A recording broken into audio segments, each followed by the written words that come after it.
Visakha YCP MP అభ్యర్థి బొత్స ఝాన్సీ ఎన్నికల ప్రచారాన్ని హోరెత్తిస్తున్నారు. ఏపీ ఛాంబర్ ఆఫ్ కామర్స్ పెడగంట్యాడరెడ్డి ప్రతినిధులతో ఇంటరాక్ట్ అయ్యారామె.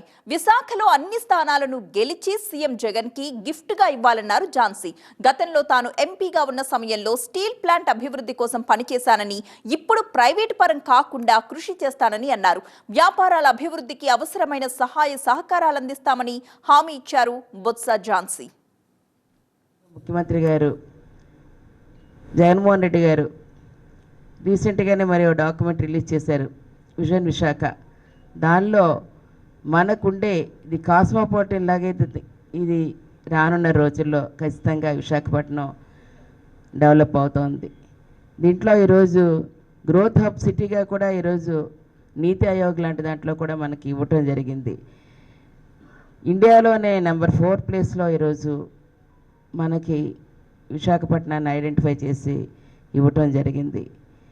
మరి ఇలాంటప్పుడు దీన్ని ఈరోజు ఫైనాన్షియల్ డిస్ట్రిక్ట్గా ముంబై ఉంది, వారిని ఐడెంటిఫై చేశారంటే. రెండవది మీకు వారణాసి చూసుకుంటే ఆధ్యాత్మిక కేంద్రంగా వాసిల్లుతుంది. సూరత్ అంటే డైమండ్స్ ప్రసిద్ధిగా దాన్ని తీసుకొచ్చారు. మన విశాఖపట్నం వచ్చేటప్పటికి ఈరోజు న్యాచురల్గా మనకి గాడ్స్ గిఫ్ట్, అటు సీవేసు, ఎయిర్వేసు, రోడ్వేసు, రైల్వేసు 4 వేస్ కనెక్టివిటీ మనకున్నది విశాఖపట్నం.